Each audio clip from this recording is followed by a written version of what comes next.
Part 2 start हो जी बेटा। Question number 3 कौन सा है?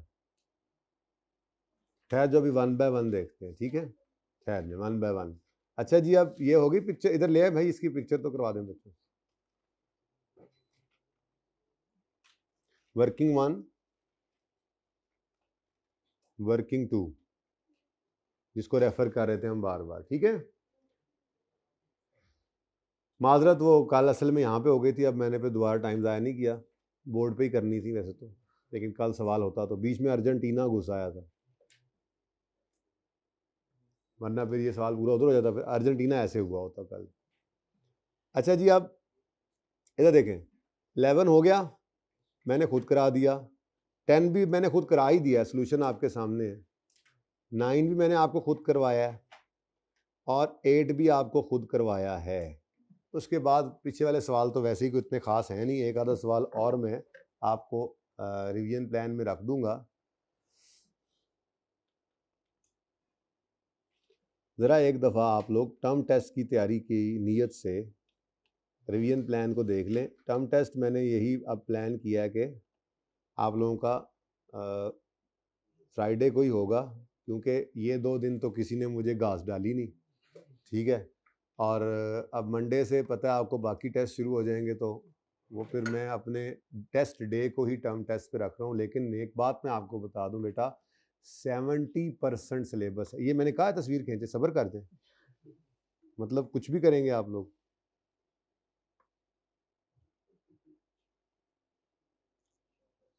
बात ना सुनना, कड़िच कड़िच कड़िच बस। अच्छा एक मिनट, इसमें ना एक छोटा सा मसला ये है कि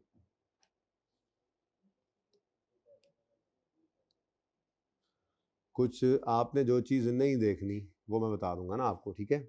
लेकिन ये 4 टॉप, अच्छा मैं अर्ज ये कर रहा था, पहले सुन लें फिर तस्वीरें खिंचवाता हूँ, आप लोगों के लिए ओपन किया है कि इस सीवीपी के सीवीपी को ले लें, स्टैंडर्ड कॉस्टिंग, वेरिएंस एनालिसिस और process costing joint by product, ये 30 से 35% समझो सिलेबस रह गया, तो 65 से 70% सिलेबस आपका इस वक्त हो चुका हुआ है। तो आज से ही नियत कर लें, ये टॉपिक्स जितने बनते हैं इन सब को आप जो है वो वन बाय छोटे टॉपिक्स 2 एक दिन में रिवाइज करें, बड़ा टॉपिक लेकिन एक टॉपिक एक सिटिंग में करें, और संडे तक कोशिश करके आपने ये सारे सवाल जो रिवीजन प्लान में लिखे हुए, ये सारे सवाल आपने किए हुए हैं, कुछ नया नहीं, कुछ नया नहीं है आपके लिए। लेकिन ज़रूरत इस चीज़ की है कि आपने हर टॉपिक के सवाल एक सिटिंग में करने हैं, जो ज़्यादा लेंथी हो उसके लिए थोड़ी सी कुर्बानी करनी है, उस दिन ज़्यादा पढ़ना है, बाकी चीज़ों को एक एक घंटा जो रूटीन का घंटा सवा दे रहे हैं वो देते हुए इसको आपने सीएमए को थोड़ा उस दिन 2-2.5 घंटे दे देने, 3 घंटे दे देने, थोड़ी सी एफर्ट कर ले, ये आपको पास फेल करवा देगा टर्म टेस्ट। यानी कि आपका 70% तक, तकरीबन 65-70% तक सिलेबस यहाँ पड़ा हुआ है, ठीक है? तो ये टॉपिक्स आपके सामने जो है, ये नज़र आ रहा है या 3-3 करूँ?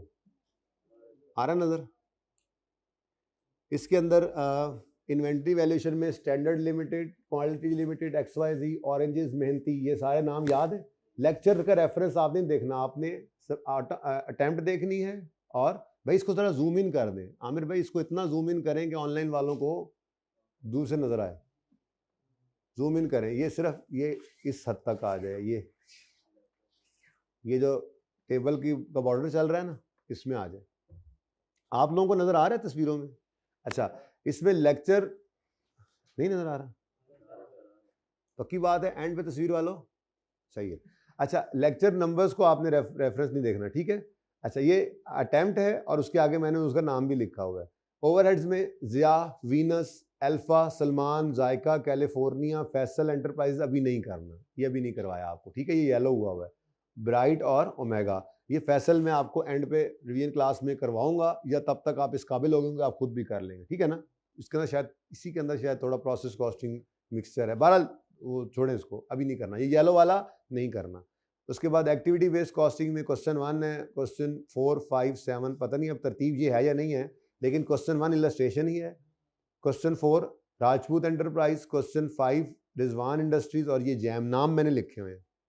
उसके बाद लेबर कॉस्टिंग में जदीद लिमिटेड, इसहाक लिमिटेड, जदीद लिमिटेड किया हमने, इसहाक किया हमने, फॉलोइंग इन्फॉर्मेशन से स्टार्ट हो रहा है question 3। Argentina, Centaurus, smart processing, jasmine, S.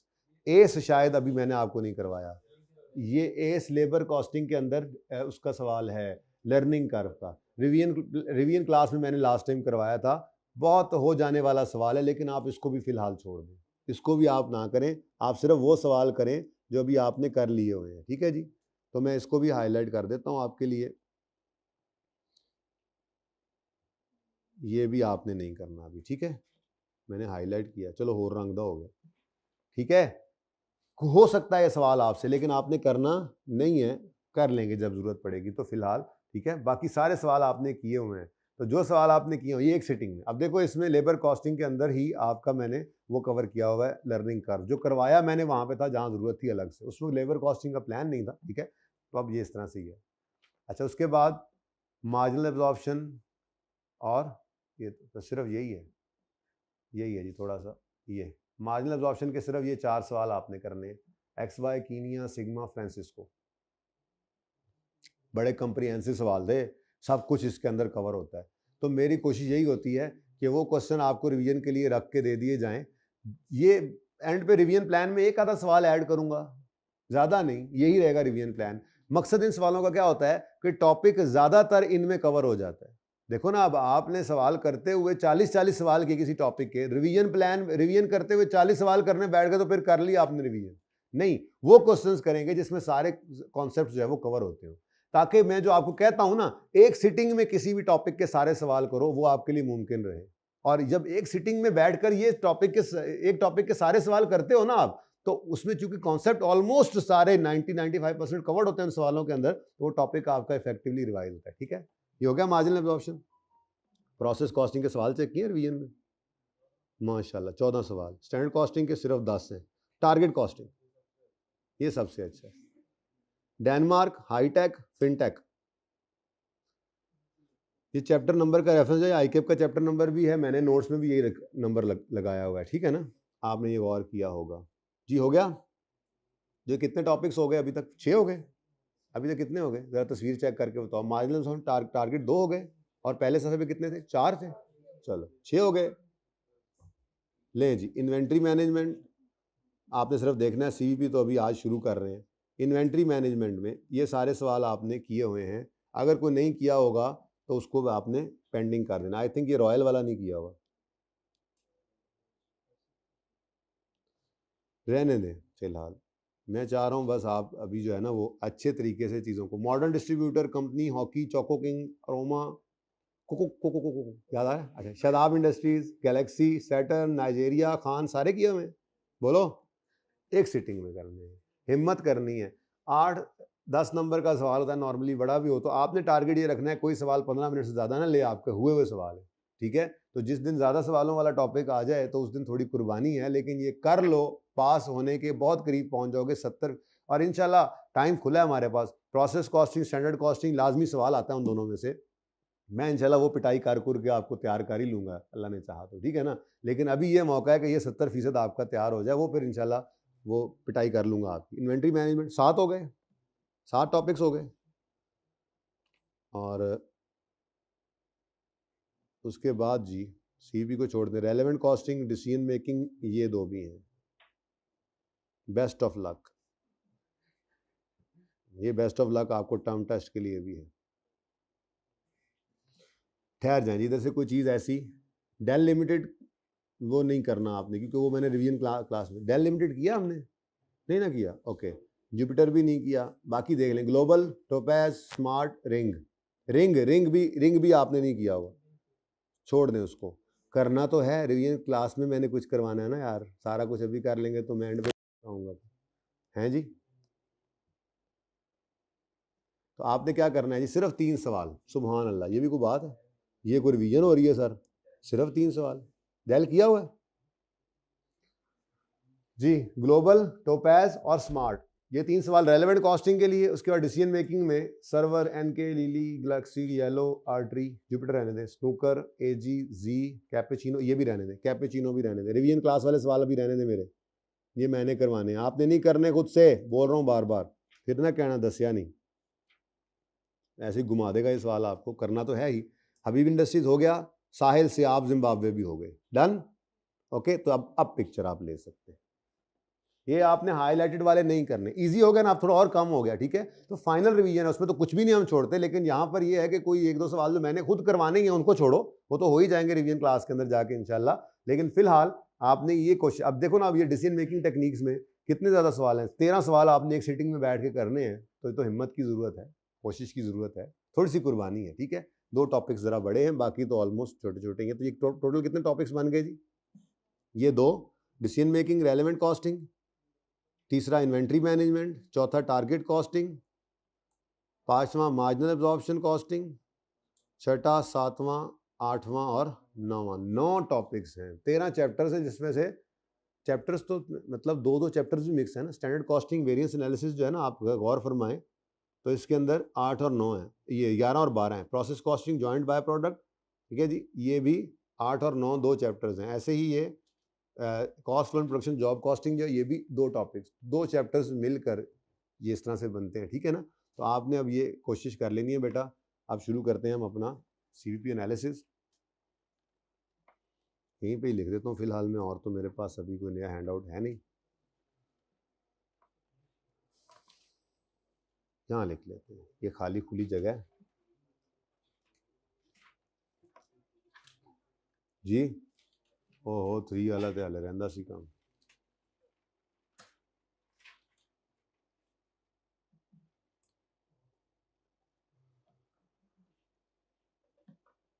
अच्छा, मैं बताने चला था आगे, 7वां मैंने करवा दिया है, 6ठा होमवर्क में, 5वां होमवर्क में, चौथा करवा दिया, तीसरा कहाँ से दिखा दूँ, कहाँ से दिखा दूँ? दिया अभी को होमवर्क, वो सोल्यूशन दिए नहीं है, बनाऊंगा तो दूंगा ना। वैसे बना हुआ था, बताया था आपको, फॉर्मेटिंग करनी थी, नहीं की।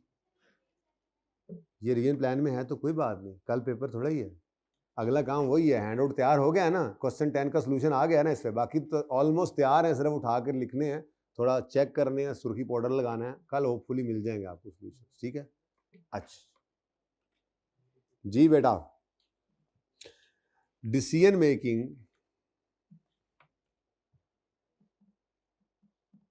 पिछले सेशन में जाना पड़ेगा और आपको वो दिखाना पड़ेगा जो मैंने पिछले सेशन वाला आपको दिखाया था, ये मैंने आपको कहा था जी डिसीजन मेकिंग ये है, और देखो कितना हो भी गया।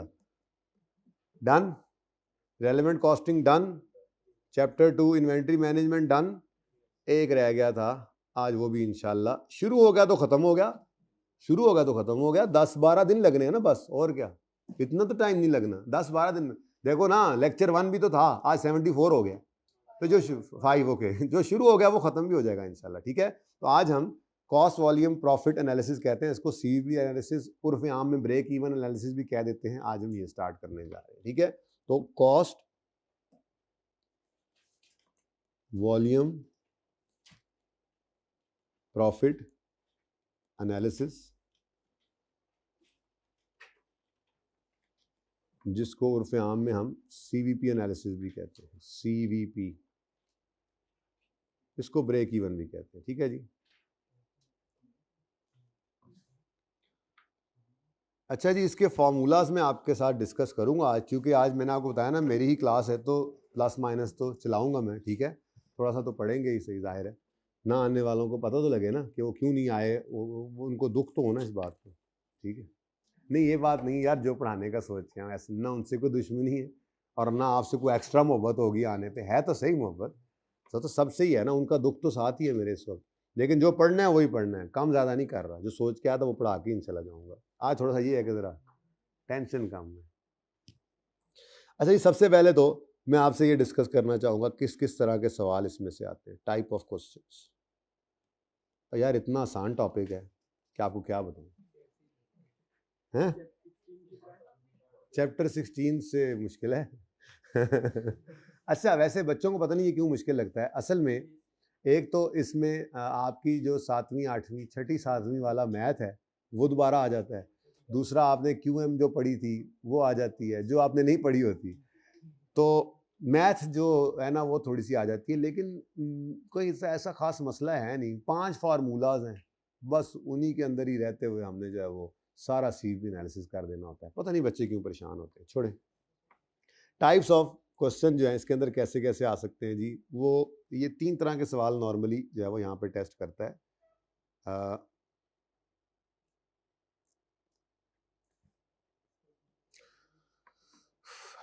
सेल के यूनिट्स, सोल्ड यूनिट्स, यानी सेल यूनिट्स के बारे में क्या डिसीजन मेकिंग करवाएगा। ये डिसीजन मेकिंग का आखिरी, वैसे डिसीजन मेकिंग दूसरे टॉपिक्स में, लेबर में भी तो आगे डिसीजन मेकिंग करके ही आ रहे थे, वो भी तो डिसीजन मेकिंग थी। लेकिन ये वो डिसीजन मेकिंग चल रही है जो रेलेवेंट कॉस्टिंग से शुरू हुई थी, जिसमें रेलेवेंट कॉस्टिंग के प्रिंसिपल्स वगैरह लगते थे, ठीक है ना। खैर, सेल यूनिट्स के बारे में क्या डिसीजन मेकिंग करवाएगा। हमारे सेठ साहब कहते हैं यार जरा ऐसा करो, ये बताओ कि हमें कम से कम कितने यूनिट्स बेचने चाहिए ताकि हम ब्रेक इवन कर जाएं। ब्रेक इवन का मतलब क्या होता है जी? No profit no loss. ऊपर मैंने यूनिट्स लिख दिए, ठीक है। तो ब्रेक इवन सेल्स का मतलब क्या होगा? No profit no loss.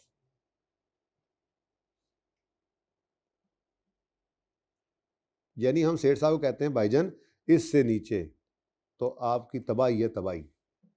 कम से कम इतने यूनिट जरूर बना लेना, इससे नीचे गए तो लॉस हो। Break even units. तो सवाल हमसे पूछेगा कि कितने यूनिट्स बेचे कंपनी ताकि वो ब्रेक इवन कर जाए, ठीक है। या यूं भी होता है, सेठ साहब ये कहते हैं नहीं यार मुझे ये बताओ कि कितने सेल यूनिट्स हों ताकि मैं डिजायर्ड प्रॉफिट बिफोर टैक्स पे पहुंच सकूं। बेटा profit before tax decision making में हमने कौन सा प्रॉफिट लेना होता है? ये सीवीपी एनालिसिस में कौन सा प्रॉफिट लेना होता है? Profit before tax. अभी आगे जम्पशंस इंशाल्लाह इसकी अगर पहुंच गया वहां तक तो जम्पशंस में लिख पाता हूं, ठीक है। तो डिजायर्ड पीबीटी भी वो कह सकता है कि बना के दो, ठीक है। तो सेल यूनिट्स कितने हों टू ब्रेक इवन, या सेल यूनिट्स कितने हों टू अर्न डिजायर प्रॉफिट, यूं लिख लें।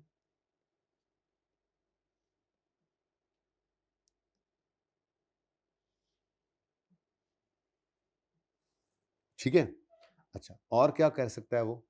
अच्छा, वो कभी कभी ऐसा भी कह देता है कि सेल यूनिट्स की बजाय सेल्स का रेवेन्यू बता दो। सवाल की रिक्वायरमेंट होती है, कैलकुलेशन के तरीके जरा डिफरेंट हैं दोनों के, ठीक है। फार्मूला जब यूज करेंगे तो सेल्स रेवेन्यू, ठीक है, यानी कि रुपीस के अंदर भी ये बात पूछ सकता है। यही दो बातें रुपीस के अंदर भी पूछ सकता है। क्या बताओ जी, कितने रुपए की सेल करूं in order to make the company break even, ठीक है, कि नो प्रॉफिट नो लॉस पे आ जाएं। तो break even sales, break even जैसे वहां लिखा हुआ है ब्रेक इवन सेल्स, ठीक है।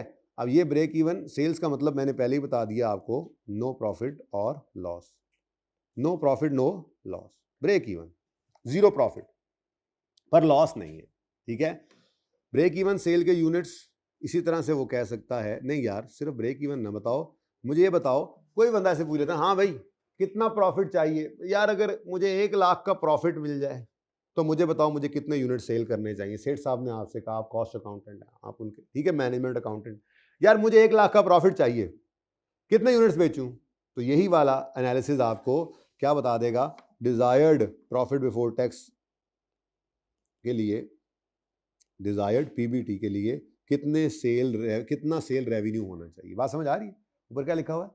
सेल यूनिट्स कितने हो to break even, sale unit कितने हो to earn desired profit, sales का रेवेन्यू कितना हो टू ब्रेक इवन, सेल्स का रेवेन्यू कितना हो टू अर्न डिजायर्ड प्रॉफिट, ठीक है। और एक तीसरी किस्म का सवाल भी इसमें होता है और वो होता है sales price at which desired PBT is earn. इस तरह से भी पूछ लेता है वो। अभी फॉर्मूलाज में दिखाता हूं आपको जाके। Desired profit before tax is earn, cell price per unit. तो ये जी 3 तरह के सवाल देखने में आते हैं इस सीवीपी एनालिसिस के टॉपिक के अंदर। वो आपसे एक सवाल के अंदर डाटा देकर पूछ लेगा, बताओ जी कि कितने यूनिट्स कंपनी सेल करे टू ब्रेक इवन या टू अर्न इतने रुपए का प्रॉफिट, या कितने रुपए का सेल्स रेवेन्यू कंपनी जो है वो जनरेट करे टू ब्रेक इवन या टू अर्न इतने रुपए का प्रॉफिट, या सारा डाटा देकर एंड पे ये कह दे कि वो सेल प्राइस बताओ जिस पर हमारा ये डिजायर्ड प्रॉफिट निकल सके। तो ये सारे क्वेश्चंस हैं जो इस सीवीपी एनालिसिस के अंदर आपके जो है वो यूज हो सकते हैं। अच्छा, अब ये जो सीवीपी एनालिसिस है ये हमारे सिलेबस में 2 तरह का आपको नजर आएगा, यानी कि 2 तरह की टेस्टिंग है इसकी। एक होता है जी सिंगल प्रोडक्ट सीवीपी एनालिसिस और दूसरा होता है मल्टी प्रोडक्ट सीवीपी एनालिसिस। ज़्यादा मशहूर सिंगल प्रोडक्ट, ज़्यादा सवाल भी इसी के, लेकिन मल्टी प्रोडक्ट भी तो सिलेबस का पार्ट है। जो चीज़ सिलेबस में हो और कम टेस्ट हुई हो तो मुझे तो हमेशा से वो ज़्यादा फेवरेट लगा ही करती है एग्जामिनर की, ठीक है। तो सिंगल प्रोडक्ट सीवीपी एनालिसिस,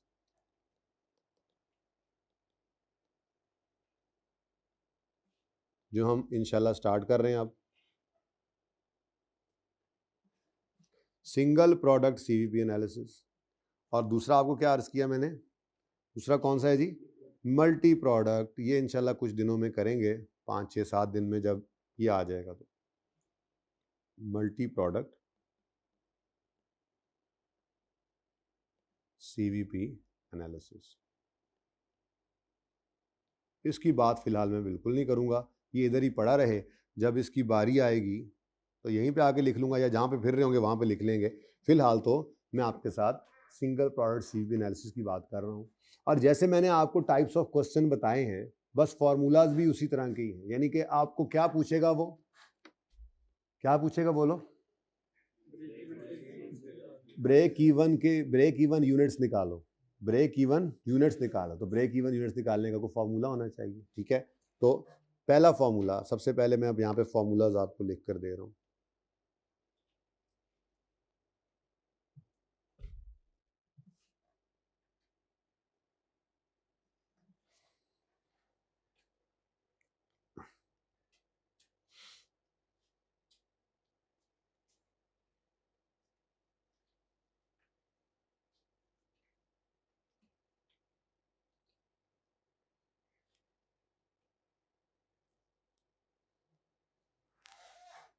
और भी है जो देख रहा है इस चीज। अच्छा, अफगानिस्तान ने लिटा लिया ऑस्ट्रेलिया को। अच्छा, मतलब है। अच्छा जी, फॉर्मूलाज नंबर 1,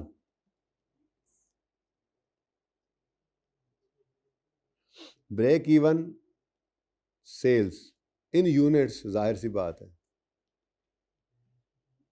ये आ जाए, या सेल यूनिट्स और सेल के units to earn desired PBT. ये सेम ही फॉर्मूला थोड़ा सा चेंज के साथ यूज हो जाता है। पहला फॉर्मूला जो मैं आपको लिखवा रहा हूँ, ठीक है। तो जो यूनिट्स आएंगे, बस कर दो यार, मैंने बता तो दिया। जो सेल के यूनिट्स आएंगे वो फॉर्मूला जिससे ये सेल यूनिट्स आएंगे बहुत आसान सा है। टोटल फिक्स्ड कॉस्ट, शॉर्ट में लिख सकता हूँ जी, डिवाइडेड बाय कंट्रीब्यूशन मार्जिन पर यूनिट, ठीक है। अच्छा, अब ये तो मल्टी प्रोडक्ट तो आपको पता है मैंने चलाना नहीं है फिलहाल साथ, तो मैं यहाँ पर ना आपको कुछ चीज़ें ऐसे लिखवाता जाता हूँ, एग्जाम्पल भी यहाँ पे करेंगे, ठीक है ना। ज़रा ये फॉर्मूला को कैलकुलेट करते चले जाते हैं, क्या ख्याल है। तो सबसे पहली चीज़ जो मैंने यहाँ पर लिखी है, आप अपने पास आपके लिए लिख रहा हूँ, टोटल TFC क्या है, टर्म फाइनेंस सर्टिफिकेट नहीं है ये, यहाँ पर क्या है, टोटल फिक्स्ड कॉस्ट। और दूसरी चीज़ मैंने यूज़ की है जी कंट्रीब्यूशन मार्जिन, CM का मतलब कंट्रीब्यूशन मार्जिन। अच्छा, कंट्रीब्यूशन मार्जिन कैसे निकलता है ये याद है कुछ, sales less variable cost, variable cost of sales नहीं, वेरिएबल कॉस्ट, उसमें सारी वेरिएबल कॉस्ट आया करती थी, ठीक है। सेल्स लेस वो कॉस्ट ऑफ सेल भी आती थी, सेलिंग कॉस्ट, एडमिन कॉस्ट भी अगर वेरिएबल होती थी तो, ठीक है। एडमिन वैसे नॉर्मली होती नहीं थी।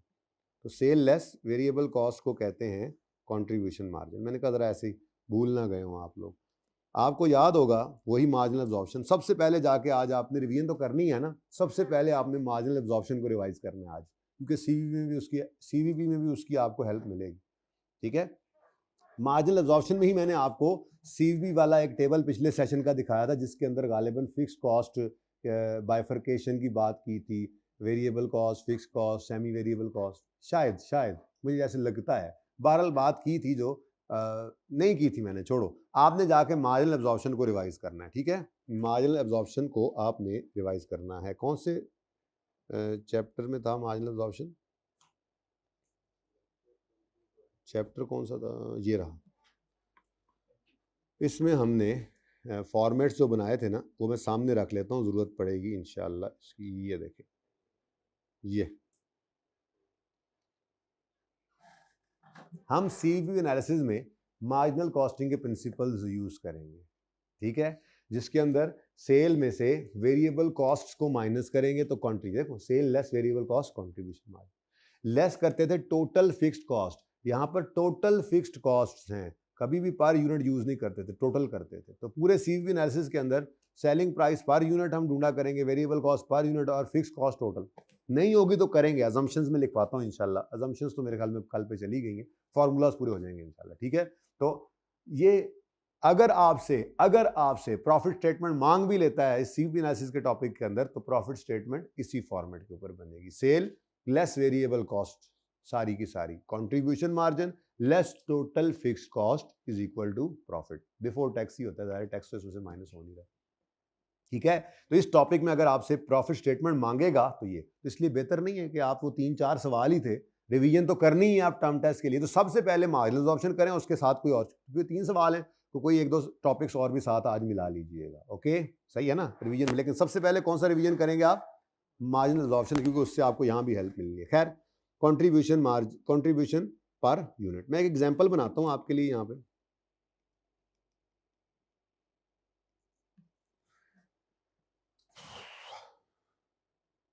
ऐसे हाइपोथेटिकल सा डाटा बना लेते हैं जी, उसके बाद फिर ना, कोई नहीं, लिखना ही नहीं, चलो गुजारा करो। अच्छा जी,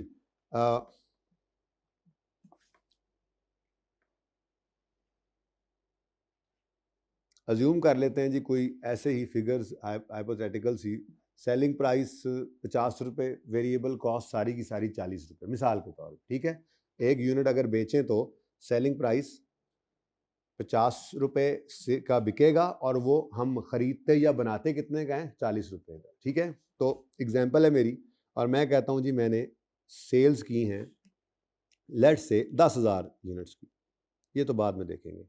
फिलहाल मैं per unit cell price per unit यहाँ पे आपको निकाल के देता हूँ। ऐसे ही अज्यूम करना है डाटा। एग्जाम्पल में सेलिंग प्राइस पर यूनिट कितनी है जी? ₹50, और वेरिएबल कॉस्ट पर यूनिट कितनी है जी? ₹40। तो कंट्रीब्यूशन पर यूनिट कितना आ जाएगा? 10। समझ आती है बात की? अब और टोटल फिक्स कॉस्ट सवाल के अंदर हम अज्यूम कर लेते हैं ₹1,00,000। टोटल फिक्स कॉस्ट जो है ये ₹1,00,000। ये 3 चीज़ें बहुत इंपॉर्टेंट है बेटा इस एनालिसिस के अंदर। बहुत आसान टॉपिक, आप रोज आते रहे, पहले दिन ही नहीं आए जो, उनको क्या समझ आएगी? है जी। चलें, अब मुझे बताएं, अगर मैं फॉर्मूला लिखूं, ये फॉर्मूला यूज करूं, ठीक है, तो टोटल फिक्स कॉस्ट कितनी है जी? 100,000, और इसको डिवाइड करूंगा, कितना बनता है कंट्रीब्यूशन पर यूनिट? मैं यहीं पर ही लिख ना लूं कंट्रीब्यूशन पर यूनिट भी है, इसी को क्लोज करके लिखे ना जरा यहाँ पे, ₹50, और वेरिएबल कॉस्ट पर यूनिट ₹40, और contribution margin per unit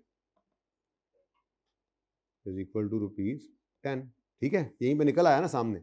okay, अच्छा, अब 1,00,000 डिवाइड बाय ₹10 पर यूनिट आया, तो आंसर क्या आया आपका? 10,000 यूनिट्स। यानी 10,000 यूनिट्स वो यूनिट्स हैं कि अगर कंपनी इन्हें सेल करे तो no profit no loss. Contribution का मतलब ही यही होता है, कंट्रीब्यूशन टुवर्ड्स फिक्स्ड कॉस्ट। जब कंट्रीब्यूशन फिक्स कॉस्ट को कवर कर लेता है तो उससे ऊपर वाले कंट्रीब्यूशन को आप प्रॉफिट कहते हैं, फिर तभी प्रॉफिट में जाते हैं आप। सबसे पहले आपने फिक्स कॉस्ट को कवर करना होता है। खैर चलें, अब आजमाइश शर्त है तो हम यूं कर लेते हैं कि हम इसको चेक करते हैं कि अगर हमने यूनिट्स बनाए हैं 10,000, ठीक है, तो 10,000 यूनिट्स बनाए तो सेल्स रेवेन्यू टोटल कितना आएगा? 10,000 इंटू ₹50 जी, 5 लाख रुपए। ये ऐसे कर लें जरा, यूनिट्स हैं ऊपर,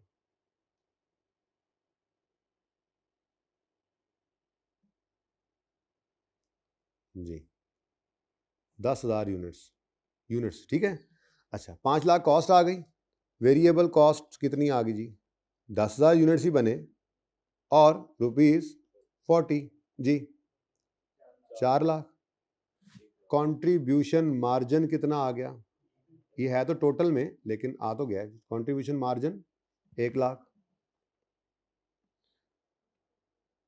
और इसमें से लेस क्या करते हैं हम? Fix cost, total fix cost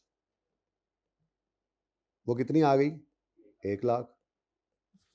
और प्रॉफिट कितना आ गया? तो इसका मतलब अगर 10,000 यूनिट्स बेचेंगी कंपनी बेचेगी तो इसका कोई प्रॉफिट कोई लॉस नहीं। डन जी, तो सही है। अच्छा, अब कोई सेठ, कौन है हमारी क्लास का सेठ? बूझो तो जाने, कौन है हमारी क्लास का सेठ? कौन है सेठ? सेठ कौन है? मैं तो नहीं हूँ, मैं तो माड़ा बंदा जी। कौन है सेठ साहब? ये सेठ साहब नहीं है। चलो फिर खैर, सेठ साहब आज आए ही नहीं है, ठीक है, तो आप प्रॉक्सी के तौर पे सेठ साहब आप बन जाते। ठीक, क्या नाम है आपका?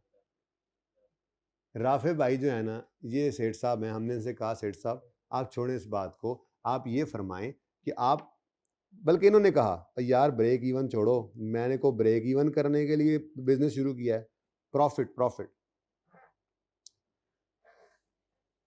कितना प्रॉफिट चाहिए आपको? 1 लाख प्रॉफिट चाहिए? थोड़ा चेंज कर लो, 1 लाख 1 लाख एक जैसा हो जाएगा, कुछ और। 70,000 भाई कह रहे हैं, ठीक है जी, 70,000 चाहिए। अब अगर आपने इसी फॉर्मूला को यूज करके डिजायर्ड प्रॉफिट निकालना है तो निकल सकता है। फॉर्मूला सिर्फ ये हो जाएगा, total fix cost plus desired PBT. Formula यही रहना है, total fix cost plus desired PBT, ठीक है। उससे आपकी वो सेल्स निकलेंगी जो आपको प्रॉफिट अर्न करके देंगी। यानी कि यहां पर भी वो फॉर्मूला यही लगा था। इधर देखो, ये मैंने यूं लिखा, असल मैंने यूं किया था, 1 लाख टोटल फिक्स कॉस्ट थी, डिजायर्ड प्रॉफिट मेरा कितना है जी? ₹1 लाख मेरी टोटल फिक्स कॉस्ट थी, और डिजायर्ड प्रॉफिट मेरा था 0। यहां पर इस तरह से है, ठीक है। और कंट्रीब्यूशन मार्जिन पर यूनिट कितना आया था जी? ₹10 पर यूनिट। तो कितने यूनिट्स आए थे?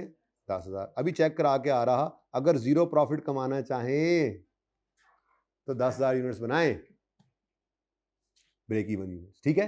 और अगर हम कहें कि नहीं जी हमें, तो भाई कह रहे हैं मुझे तो 70,000 रुपए का प्रॉफिट भी चाहिए, तो ₹70,000 हमने ऐड किया, divided by contribution margin per unit कितना है जी? ₹10। बोलो जी कितने यूनिट्स? 17 एग्जैक्ट। सुभान अल्लाह, 17,000 यूनिट्स बना लो भाई। सेठ साहब 17,000 यूनिट्स बेच लें तो इंशाल्लाह आपको 70,000 का प्रॉफिट मिलेगा। चेक कर लेते हैं, अगर 17,000 यूनिट्स बनेंगे, अगर 17,000 यूनिट्स बनेंगे तो इधर वर्किंग कर लेते हैं। तो 17,000 इंटू 50 रुपए का एक बिकेगा, ये तो चेंज नहीं ना होना, अनलेस के सवाल को चेंज कर दे जी। 8,50,000। वेरिएबल कॉस्ट भी तो पर यूनिट में सेम ही रहती हैं।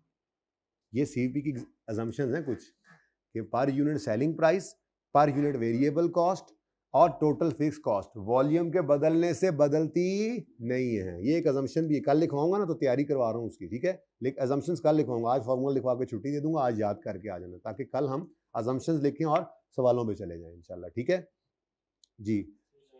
ठहरो, मैं क्या बोला? पर यूनिट, ये जिसको मैं हाईलाइट करूं देखते जाओ, per unit selling price per unit, variable cost per unit और फिक्स्ड कॉस्ट टोटल। ये 3 येलोज जो हैं, ये अजम्पशन है सीपी एनालिसिस की कि वॉल्यूम के बदलने से ये नहीं बदलते। इन्फ्लेशन को साइड पे रख दो, सवाल खामोश हो ना तो वॉल्यूम के बदलने से ये नहीं बदलते। सवाल खामोश ना हो तो बोलेगा तो बताएगा फिक्स कॉस्ट बढ़ जाती है, तो वो फिर अलग बात है। तो इफ क्वेश्चन इज साइलेंट, ये अजम्पशन कल लिखवाऊंगा इंशाल्लाह। तो अगर क्वेश्चन साइलेंट हो तो selling price per unit, variable cost per unit और टोटल फिक्स कॉस्ट, वॉल्यूम देखो वॉल्यूम बदला, वॉल्यूम के बदलने से ये तीनों नहीं बदलते। खैर चलते जाएं आगे। जी बेटा 6,80,000 और 1,70,000 का कॉन्ट्रीब्यूशन आ गया। अब फिक्स कॉस्ट कितनी है? 1 लाख। तो प्रॉफिट कितना आ गया? सेठ साहब ने जो कहा था उतना आ गया। लो जी सेठ साहब उन राजी हो, 70,000 का प्रॉफिट, 40,000 फीस निकाल लें। चलो 30 तो फिर भी बच जाता है बेटा। अच्छा जी, ये बात समझ आई कुछ? तो ये हमने क्या करके दे दिया इनको, चेक करके भी दे दिया इनको कि ये फॉर्मूला सही ऑपरेट कर रहा है। तो ये एग्जांपल है, असल फॉर्मूला तो बस इतना सा, ठीक है। तो पहला फॉर्मूला क्या है जी? ब्रेक इवन सेल यूनिट्स या sale units to earn desired profit before tax. समझ आ रही है कैसे चलेगा ये काम? ज्यादा बात कर दी, सिर्फ फॉर्मूला मैं लिखवाता हूँ पहले से, लेकिन चलो मैंने कहा थोड़ा ना आने वालों को नुकसान तो, आपका और उनका लेवल कल बराबर नहीं होगा, फिर या तो लेक्चर लेके आ जाएंगे, ठीक है। Next number 2, break even. दूसरा क्या रिक्वायरमेंट थी जी? ब्रेक इवन सेल्स रेवेन्यू भी तो मांग सकता है, ठीक है। ब्रेक इवन सेल्स रेवेन्यू या sales revenue to earn desired PBT. अब इसमें ना बेटा एक तो बहुत ऑब्वियस सी बात है,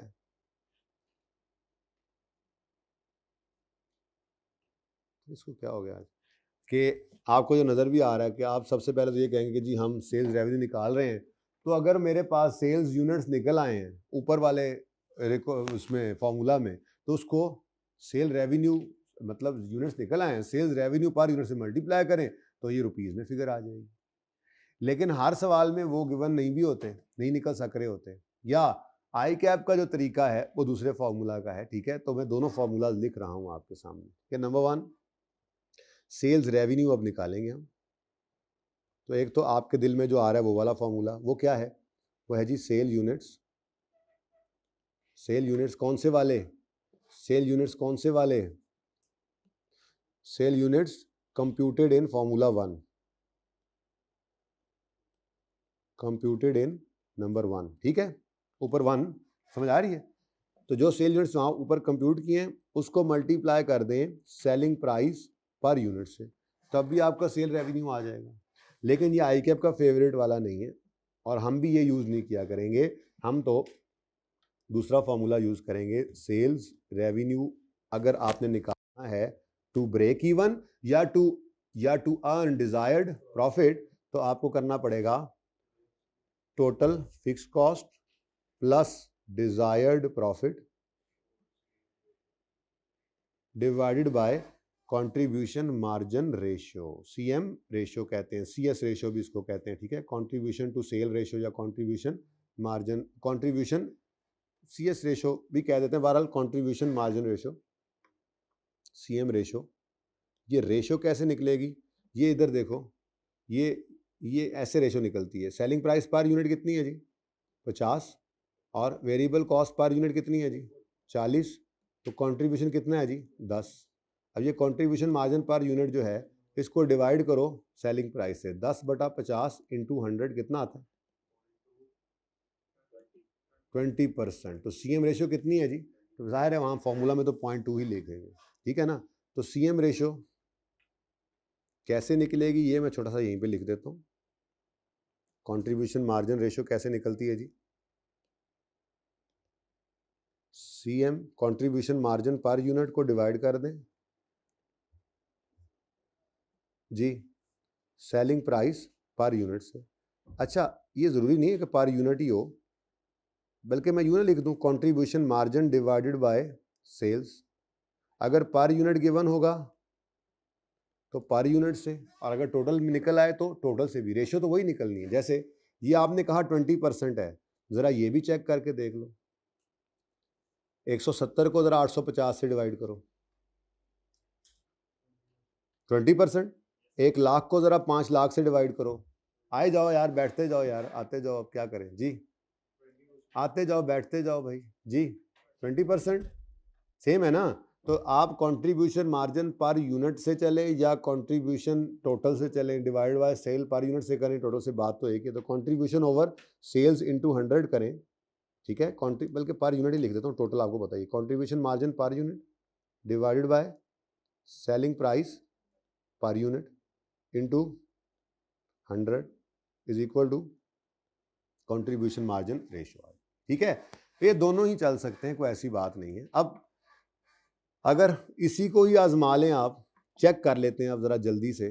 तो टोटल फिक्स कॉस्ट कितनी है जी? ₹100,000। कौन से वाला, डिजायर्ड प्रॉफिट वाला लेना है या जीरो ब्रेक इवन वाला लेना है? डिजायर्ड प्रॉफिट वाला ले रहे हैं। 70,000 था ना, डिवाइडेड बाय सीएम रेशियो कितनी है जी? 0.2। आंसर बताओ।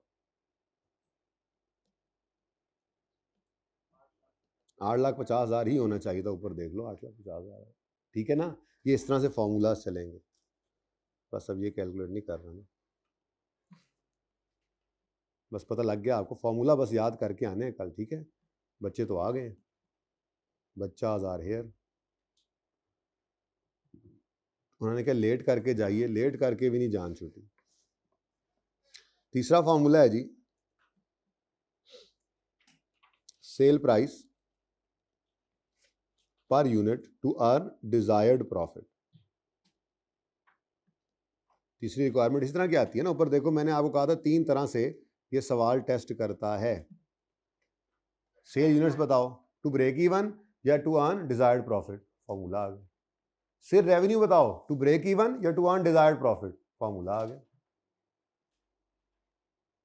सेल प्राइस बताओ at which desired PBT is earned, इसका फॉर्मूला लिख लो। उसके बाद 2 और फॉर्मूलाज भी हैं, मार्जिन ऑफ सेफ्टी है और उसकी रेशियो है, वो फिर कल मैं करवा दूंगा। ये आखिरी फॉर्मूला है, ठीक है। अच्छा, अब देखो आपको कहा जा रहा है वो सेल प्राइस बताओ जिस पर डिजायर्ड प्रॉफिट निकल सके। तो प्रॉफिट तो बेटा सारी कॉस्ट को कवर करके नहीं बचता, क्या ख्याल है? प्रॉफिट सारी कॉस्ट को कवर करके बचता है ना, ठीक है। तो अगर आपने वो प्रॉफिट निकालना है, प्रॉफिट लेना है, तो सारी कॉस्ट को आप लेंगे। क्या मतलब? टोटल फिक्स कॉस्ट लेंगे आप, टोटल फिक्स कॉस्ट बिजनेस की आप ले लेंगे, ठीक है जी। उसके बाद इसमें ऐड कर देंगे टोटल वेरिएबल कॉस्ट, सारी की सारी कॉस्ट, टोटल टोटल। तो ये दोनों को आप अगर ऐड करेंगे तो क्या आएगा आपके पास? टोटल कॉस्ट आ जाएंगी, ठीक है जी। हाँ भाई, कंसोलिडेशन के लिए तैयार हो क्या आया FR2 वालों? हाँ, आज जो है ना, अच्छा इधर भी बैठे हैं, आज हमने इनकम स्टेटमेंट करनी है। ये क्या आ गया हमारे पास जी? Total cost. अब ये टोटल कॉस्ट है, इनको कवर करेंगे, सिर्फ इनको कवर करें तो फिर तो कोई प्रॉफिट नहीं आ रहा, कुछ प्रॉफिट ऐड कर दें, ठीक है। तो ऐड करें अब इसमें, ये भी ऐड हो रहा था, total fix cost add total variable cost, total cost आ गई। अब टोटल कॉस्ट में आप ऐड करें डिजायर्ड पीबीटी, तो आपके पास टोटल सेल रेवेन्यू आ जाएगा जो आपको डिजायर्ड प्रॉफिट दे रहा है। अगर वो पर यूनिट मांग ले तो आपने फिर पर उसको नंबर ऑफ यूनिट से डिवाइड कर देना, वो पर यूनिट में कन्वर्ट हो जाएगा। क्या ख्याल है? ठीक है, ये आपके पास क्या आ जाएगा? Total sales revenue. वो कौन से वाला सेल रेवेन्यू है ये? टू अर्न डिजायर्ड प्रॉफिट, ठीक है। अगर रिक्वायरमेंट को यहाँ पर रोक दे तो आप भी यहाँ पे रुक जाए, और अगर वो रिक्वायरमेंट हमें आगे बढ़ जाए, वो कहे नहीं सेलिंग प्राइस सेल्स ना बताओ, सेलिंग प्राइस पर यूनिट बताओ टू अर्न प्रॉफिट, तो सिंपल है जी, आपने क्या करना है, अगर वो कहे सेलिंग प्राइस पर यूनिट निकाल के दो, तो आपने कहना जी मसला ही कोई नहीं, मसला ही कोई नहीं है। हम करेंगे टोटल सेल रेवेन्यू जो ऊपर निकला है, total sales revenue divided by number of sale units, बस ठीक है, sale units divide by sale units, तो आपके पास आंसर वो भी आ सकता है। अगर रिक्वायर करे तो एक स्टेप आगे चले जाना, ठीक है जी। तो ये जी अभी फिलहाल 3 फार्मूलाज हैं, इनको याद कीजिएगा। 2 फार्मूलाज कल और मैंने आपको करवाने हैं। एक है मार्जिन ऑफ सेफ्टी, वैसे ज़बानी सुन लें कि सेठ साहब ये कहते हैं सिर्फ ब्रेक इवन ही ना बेचे जाओ, ब्रेक इवन तो ऊपर नीचे हो ही जाता है, अंदाजा है, थोड़ा सा प्लस करके उससे बजट करो, उसको मार्जिन ऑफ सेफ्टी कहते हैं। फिर उसकी एक रेशियो है। तो ये दो छोटे छोटे 2 फार्मूलाज हैं और 5 एक अजम्पशंस हैं, वो सिर्फ हम लिख लेंगे, हाफ लेक्चर में ये चलेगा और अगले हाफ लेक्चर में हम प्रैक्टिस करेंगे सीवीवी की, ठीक है जी। जिंदगी रही तो अब कल होगी मुलाकात। अल्लाह हाफिज़।